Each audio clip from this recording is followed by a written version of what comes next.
Ladies and gentlemen, boys and girls, welcome to another session of podcast. I wish and I'm sure you will enjoy listening to the broadcast. Today's topic is on salt, and you'll be surprised at how little we know about salt and how to use salt. I've heard that salt has, or at least the recorded history of salt, and in terms of use and trade, is about 6000 BC, as old as that. Can you tell us a little bit more about the history of salt? The point is, historians have struggled a lot to see the history part of the human species, how old we are, as I mentioned earlier in my talks also. So, we are many millions of years old, it looks like. Not that we are, but yes, you do have some records, some exploration by the historians with respect to salt. There are two major aspects to our food and nutrition. One is sugar, the second one is salt. So, these two are very important. We cannot eat too much of sugary food, in the sense like it comes to sweets and all kinds of desserts and whatnot that at the moment we are using. Even the human species, as old as they are, they were using sugary part of food. But salt becomes one of the major six tastes. So you have the sweetish taste, you have the spicy taste, you have the sour, you have the salty, then you have the astringent, then you have the bitter. This is the six major stuff. Out of which salt becomes very important. We are used to salt. We don't know how many millions of years. According to the land part of the globe, mostly more than 80-90% of the humanity, right from the ancient days, it looks like they were used to marine salt. Right. There is rock salt is also there. So salt becomes, we do depend a little bit of sodium from the salt, no doubt, but we have enough of sodium from the other parts of the food which we eat. But at the moment, a huge amount of generations of human evolution was using salt. So salt becomes an integral part. Without salt, it's very difficult for us to eat. But if you see still, there are many tribals, they don't use salt, even till today. Okay. So they depend on other natural sources for these. You have sodium in your vegetables, in most of the ingredients which we use. And if you take Arunachal Pradesh, for example, in India, Arunachal Pradesh is a landmass. It's a valley surrounded by mountains. Right. Okay. So if you cross from Guwahati to Arunachal Pradesh, you cross over a mountain range and then go to the valley. They are far away from the sea. The human species lived there, do not have access to marine salt from those days. So they have a plant there. It's very interesting. It's very salty, that plant.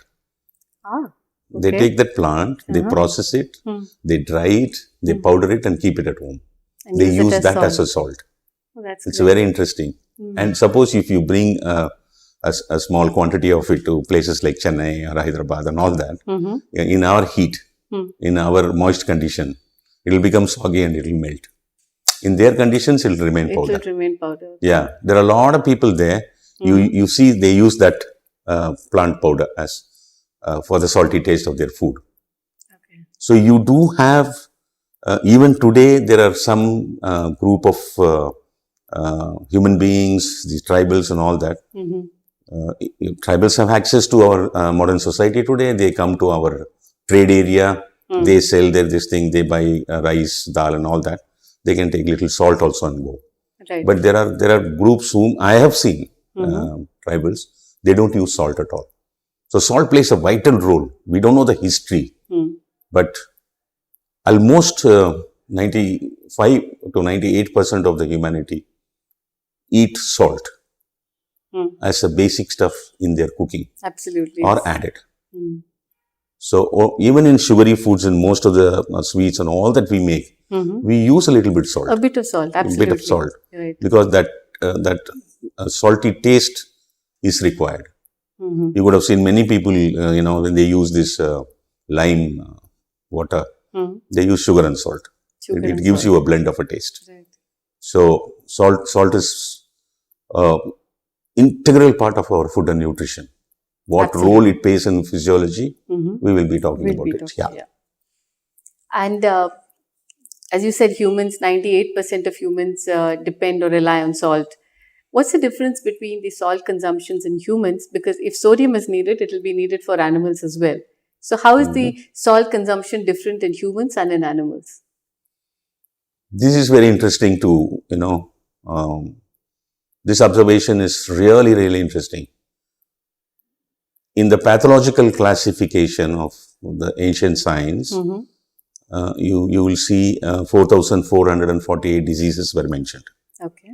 Out of which 4,000 diseases are for human beings. Okay. 400 for animal kingdom.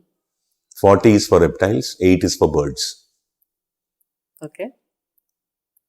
There's a huge difference here, 4,000 and 400. So in our evolution, as we go on evolving, so the disease also seems to be evolving, as... No, every abnormality is fixed. You cannot find a new disease today and all that. No, these were all there ever since the humanity was there. Why the difference between human being and animal kingdom is 4,000 and 400. Only 10% they suffer. Because we eat salt, they don't eat salt. That's the difference? Such a huge difference? Yes.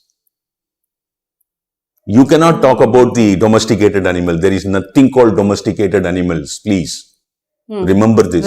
Right. The only living species on earth is human being who has the sense of ownership. None of the other species do not have sense of ownership. Right. Remember this. So we would like to own a dog, we would like to own a cat, we would like to own birds, we would like to own tigers, elephants, whatnot. Even snakes. Okay. So though they become domesticated. So you give them food. You give them salty food to a dog. After 5-6 years, they start getting skin problems. You're not supposed to feed a dog with salt. Yeah. That I've heard. Yeah. Animal kingdom, if you see by and large, they don't eat salt. They eat all natural stuff. See, if you take a lion, it go kills another animal and eat the flesh. Where is the salt? And that animal, it is a deer or a bison or whatever, they go graze around the vegetation. Where is the salt? That's why there is something called man-eaters. When a lion or a leopard or a tiger comes into a human society and hit a human being and taste the blood, it's full of salty. Then they would love to come back again and again. Because then the animal kingdom flesh becomes boring for them. This is more tasty for them. If you see like places like Wakawango for areas of Africa and all that, there are mountain ranges which has these salt rocks. The elephant kingdom go there. You can see this in the animal shoots in YouTube and Discovery and all they show. There are rock salts. They just go and lick the rocks. It is interesting for them, They don't, it's not a part of their food. Often they remember they come once in a month or once in 2 months. They stay around, lick the salt. Then after some time, their tongue starts burning. Then they go back, Okay. But as long as their food is concerned, they don't eat salt. Salt plays a huge role with respect to your imbalance of hematology. Normally, we associate salt or the excess salt only to cardiovascular disease or, saying that... Yeah, the chloride makes the problem. And also, we draw the seawater, dry the water and take the salt, the solid component which is dissolved there, the sodium chloride. But we are, in the modern science, yet to see the marine toxins.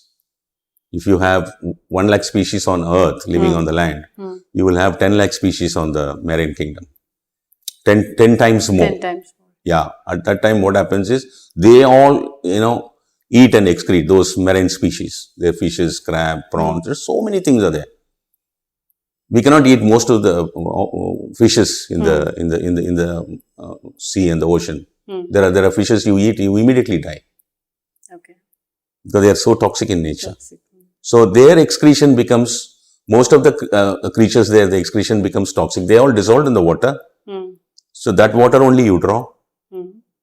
Forget your chemical pollution, what you have done to them, Right. to the sea water. That is a different area altogether. I'm talking about the nature. And then what happens, that water holds all the marine toxins that is there in the part of the salt, which we are yet to study the vivid part of the toxicology. We don't do anything to it. What we do, we only take the salt. We were using those crystal-like salts before. Now you are processing it, you are bleaching it, you are making it into powder, and you have come out with table salt in the last 100 years or so. So the difference between the animal kingdom and mankind, animal kingdom lives a very healthy life. They don't go to any hospitals, they don't go to any doctors, they don't have doctors. There is no doctor available in an elephant group. So they don't eat salt. Right. They live a much healthy life. Yeah, they fall sick, I think, once they come into contact with humans, either taming or in whatever. At that time, they taste salt. Yes. So they come back again and again for that salty taste of blood. Very interesting. Yeah. Doctor, you mentioned the different types of salt. So most of what we know about salt is through advertisements. There's rock salt, there's Himalayan pink salt, there's the table salt, free flowing, etc. So we don't really know too much about the different types of salts. If you could just elaborate a little bit on yeah. The sea salt is what we draw the water and dry the water and take the salt. They're all in crystals, which we used to call it as kalupu in our language. Right.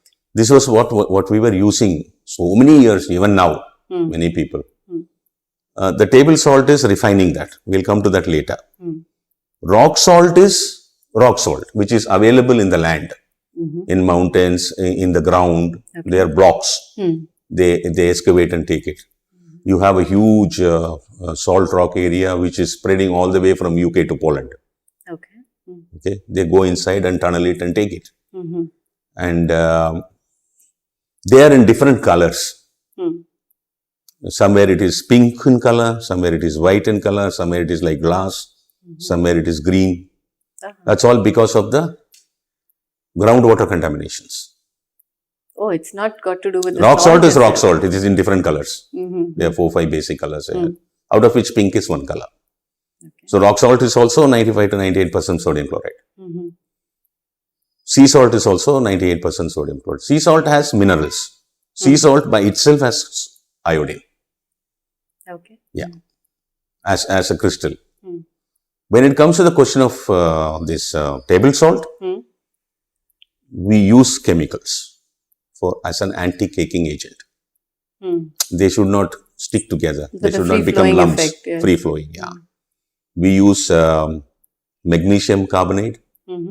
We use calcium silicate.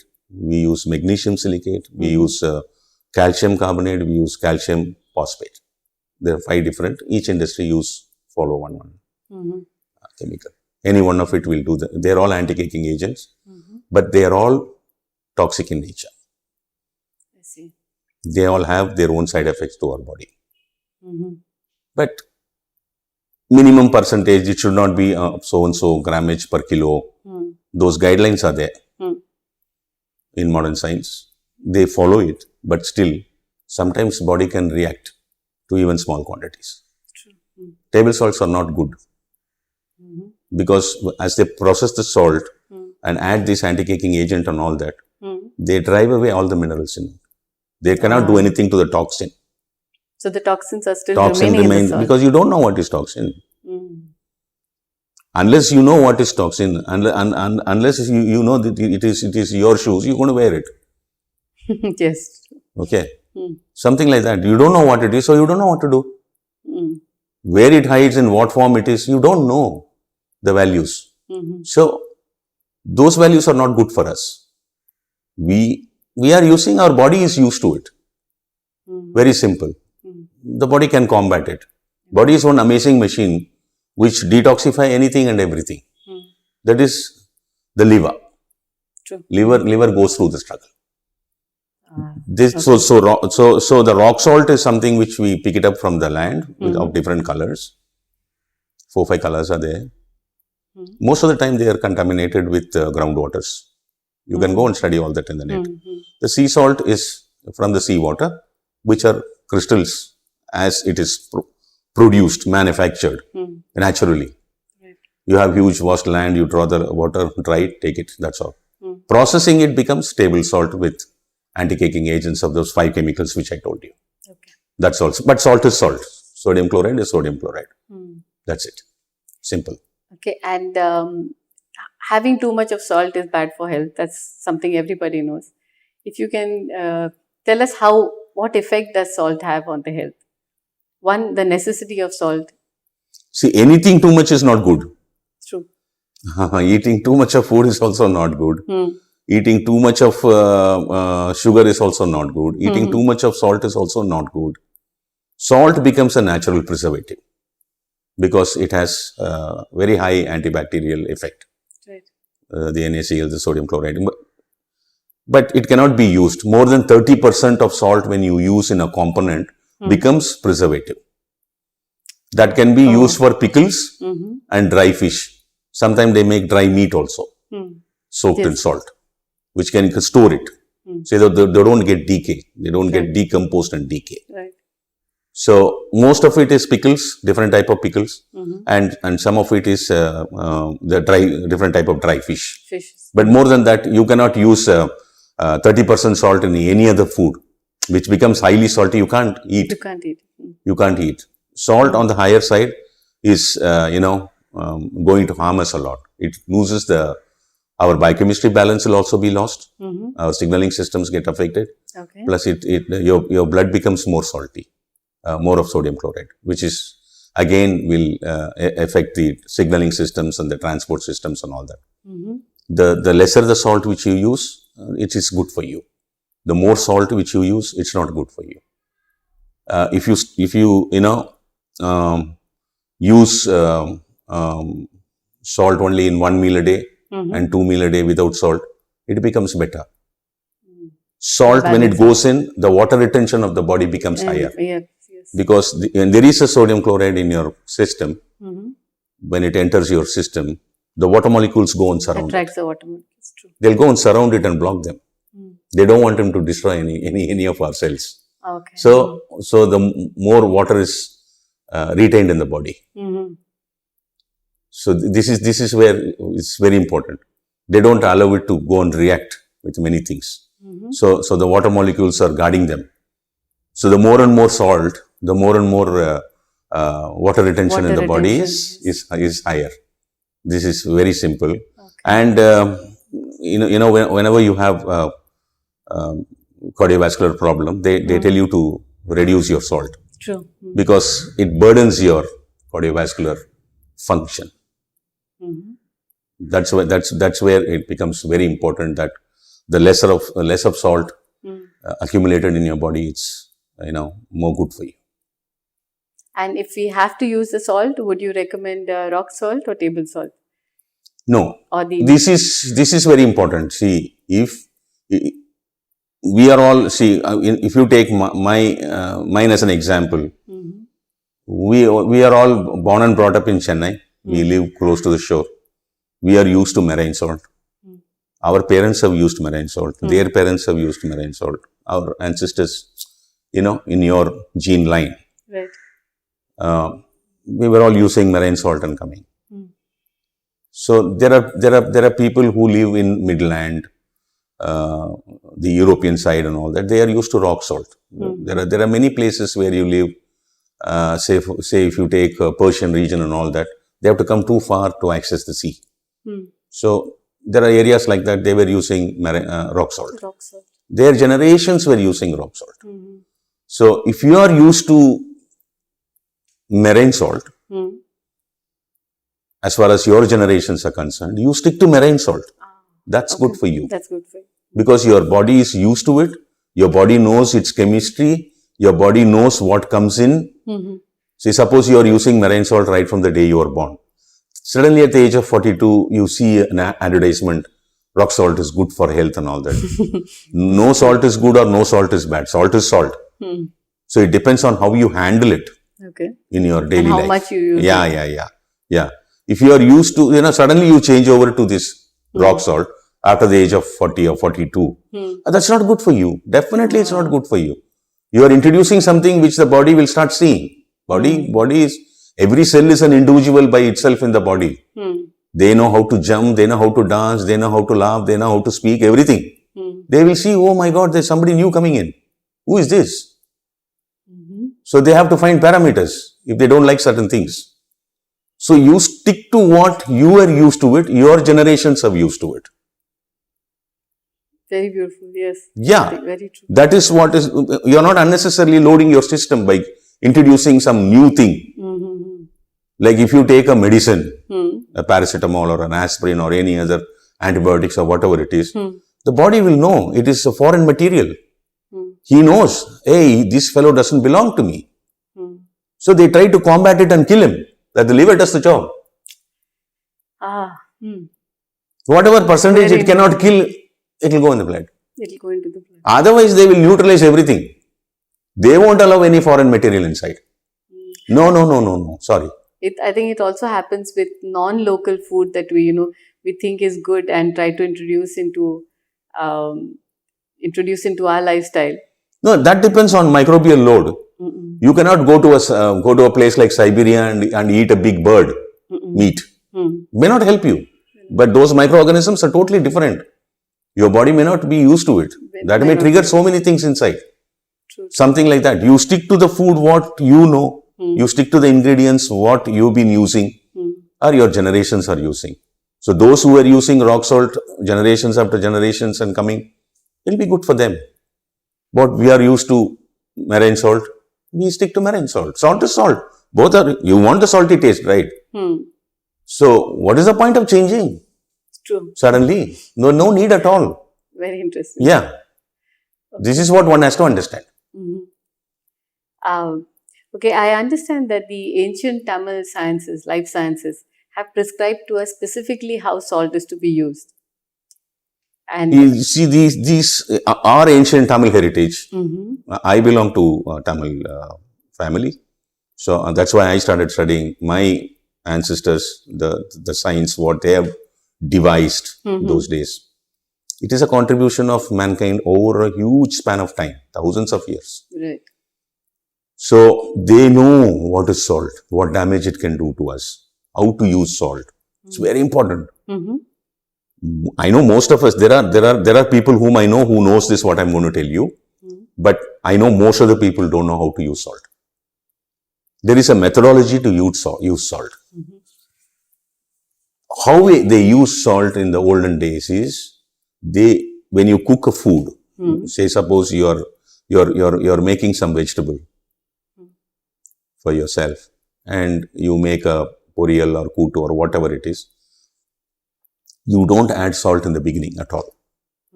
It's cooked without salt. Okay. Just before getting it from your stove, from the fire, or after you bring it down. Either way. You mix the required salt and mix it. The idea is not to add salt and cook the material for a time frame, big time frame. That's not going to help you. Then this component called polychlorinated biphenyl is born there. If you're going to add salt and keep cooking it over a span of time. You're making a gravy, a kurma or a sambar or whatever, or rasam or whatever. It has to go on at least for 15-20 minutes or half an hour. In the beginning itself, in your combination, you have added salt. So it's keep on boiling with the salt. Right. That's not good for you. Most of us add it in the end and bring it down. You see most of the European nations, or you see most of the Westerners in the Western side, in the Western hemisphere and all that. In most of the dietary pattern, they actually cook their food only half. They meat and all that. Right. As they start eating, they have the table salt or whatever is on the table. Then they add salt and eat. most of the dishes are not cooked with salt. Not cooked with salt. Not True, cooked with true. salt, yeah. What we do is we add salt in the beginning itself Right. and start boiling it for too long a period. Right. That should not be done. Bring it down, add salt in that heat, and then keep it aside. That's all. So the salt is not going to get cooked Right. for a longer period of time. And probably you'll need less salt as well. Yeah. If you are going to add salt and cook, like if you are going to make, lot of us, we know the importance of greens. Right. If you are going to, make a dish with a green and then some green, there are so many greens are here in South. We make masial, we make kadayal and things like that, And if you're going to add salt and cook it, it will destroy 40% of the nutrient from the green. Oh, that's Easily. very enlightening. Easily. Okay. Heat will destroy 20%, salt will destroy 40%. Then hardly you get anything from there. So if you're going to add salt after cooking in that heat, that's chalta hai, no problem. It is good enough for us to make sure that the salt doesn't harm us. PCB will, the polychlorinated biphenyl, the component which is born because of cooking with the salt for a longer period of time, will harm our system. So the art of cooking very clearly says, by the ancient heritage of Tamil science, add salt in the end and then bring the dish out. Not in the beginning. Not in the beginning. This is what is very important. Absolutely. It's a brilliant, they have designed a brilliant stuff. They understand the material, they understand the physiology, they understand the human chemistry, they know how to handle a particular component when it comes to the question of food and nutrition. Thank you very much for spending your quality time. Thank you very much for your attention. I wish you enjoyed this session. See you later.